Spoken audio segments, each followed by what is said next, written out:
Hello बच्चों, कैसे हैं आप सब। आज हम पढ़ने वाले हैं क्लास 3 का हिंदी चैप्टर 5 बहादुर बिट्टू। यह एक पंजाबी लोक कथा है। चलिए अब हम अपना कहानी पढ़ते हैं और समझते हैं कि इस कहानी में क्या दिया गया है। एक किसान था, उसकी बीवी का नाम था बिट्टो।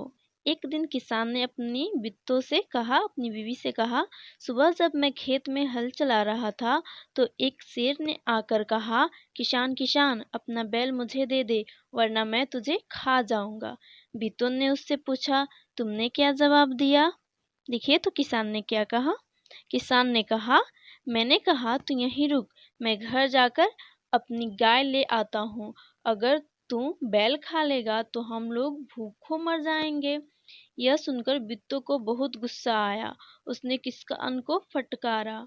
जब किसान ने बताया तो बिट्टू ने पूछा, तो तुमने क्या जवाब दिया। तो किसान बोल रहा है कि मैंने उससे कहा कि तुम रुको, मैं घर से अपनी गाय लेकर आता हूँ। अगर तुम बैल को खा लोगे तो हम लोग तो भूखे मर जाएंगे। इस बात से बिट्टू को बहुत गुस्सा आ गया। उसने किसान को बहुत डांटा फटकारा और उसने कहा, घर की गाय शेर को खिलाते तुझे शर्म नहीं आती। अगर गाय चली गई तो घर में न दूध न लस्सी, बच्चे रोटी किस चीज के साथ खाएंगे। बिट्टू ने किसान को डांटा। बिट्टू को एक तरकीब सूझी। उसने कहा, तुम फौरन खेत में जाकर शेर से कहो कि मेरी बिट्टू तुम्हारे खाने के लिए एक घोड़ा लेकर आ रही है। बिट्टू को एक आइडिया आया और उसने किसान से कहा कि तुम जाओ खेत में और जाकर शेर को कहना कि मेरी बिट्टू तुम्हारे लिए एक घोड़ा लेकर आ रही है। किसान डरता डरता शेर के पास गया। उसने कहा, शेर राजा, हमारी गाय तो बड़ी मडियल है। मडियल का मतलब होता है दुबला पतला। तो उसने कहा, उससे तुम्हारा क्या बनेगा। मेरी बीवी अभी तुम्हारे लिए एक मोटा ताजा घोड़ा लेकर आ रही है, ठीक है। बिट्टू ने सिर पर एक बड़ा सा पगड़ बांधा और हाथ में दराती लेकर घोड़े पर सवार हो गई, ठीक है। बिट्टू क्या की कि सिर पे पगड़ी बांधी, पगड़, और हाथ में दराती लेकर घोड़े पे बैठ गई। दराती का मतलब होता है, देखिए पशुओं को, जानवरों को चारा जिस चीज से काटा जाता है उस औजार को दराती बोलते हैं, ठीक है। तो दराती लेकर घोड़े पे सवार हो गई। घोड़ा दौड़ाती वह खेत पर पहुंची और जोर से चिल्लाई, अरे किसान, तूने तो कहा था कि तूने 4 शेरों को फांस रखा है, यहाँ तो सिर्फ एक ही है, बाकी कहाँ गए। फिर वह घोड़े से उतरकर शेर की तरफ बढ़ी और कहने लगी, अच्छा कोई बात नहीं, नाश्ते में एक ही शेर काफी है। अब बिट्टू का बात सुनकर देखिए शेर क्या कर रहा है। इतना सुनना था कि शेर डर के मारे कांपने लगा और भाग खड़ा हुआ। अब बिट्टू की बातें सुनकर शेर डर गया और भाग गया। यह देखकर बिट्टू बोली, देखा, इसे कहते हैं हिम्मत। तू तो इतने डरपोक हो कि घर की गाय शेर के हवाले कर रहे थे। बिट्टू ने अपने हस्बैंड को, किसान को कहा, ठीक है। उधर मारे भूख के शेर की आंतें छटपटा रही थीं। एक भेड़िए ने पूछा, महाराज क्या मामला है, आप आज बहुत उदास दिखाई दे रहे हैं। शेर ने कहा, कुछ न पूछो, आज मुश्किल से जान बची है। आज एक ऐसी राक्षसी से पाला पड़ गया जो रोज सुबह 4 शेरों का नाश्ता करती है।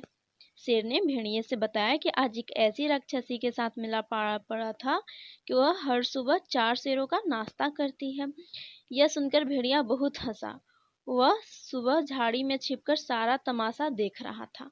उसने कहा, भोले बादशाह, वह बिट्टू थी जिसे आपने राक्षसी समझ लिया था। आप इस बात फिर कोशिश करके देखिए, अगर बैल आपके हाथ न आए तो मेरा नाम भेड़िया नहीं। भेड़िए ने शेर से कहा कि आप फिर से कोशिश कीजिए, वह राक्षसी नहीं थी, वह तो बिट्टू थी, किसान की पत्नी थी, ठीक है। बहुत कहने सुनने पर शेर किसान के खेत में जाने के लिए तैयार हो गया, लेकिन उसने भेड़िए से कहा, तुम अपनी पूंछ मेरी पूंछ से बांध लो। किसान के खेत में जाने के लिए तो तैयार हो गया, लेकिन उसने भेड़िए से कहा कि तुम अपनी पूंछ मेरी पूंछ में बांध लो, ठीक है। दोनों जने पूंछ बांधकर चल पड़े। भेड़िया और शेर दोनों पूंछ बांधे और चल पड़े। उन्हें देखते ही किसान के होश हवास गुम हो गए।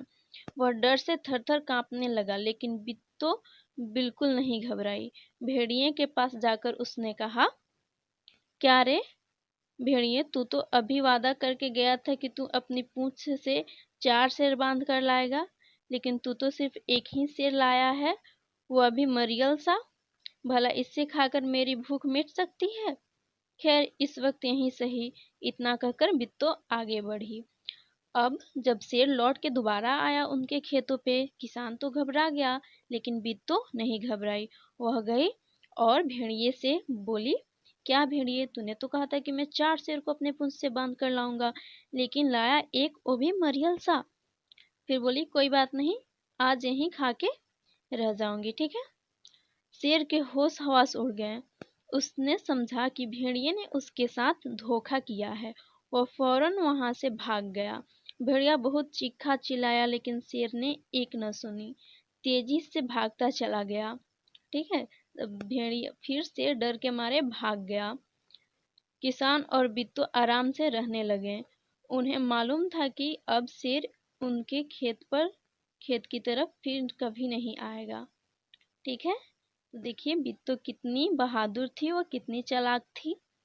यह कहानी तो सच में काफ़ी मज़ेदार थी। आपको यह कहानी कैसी लगी?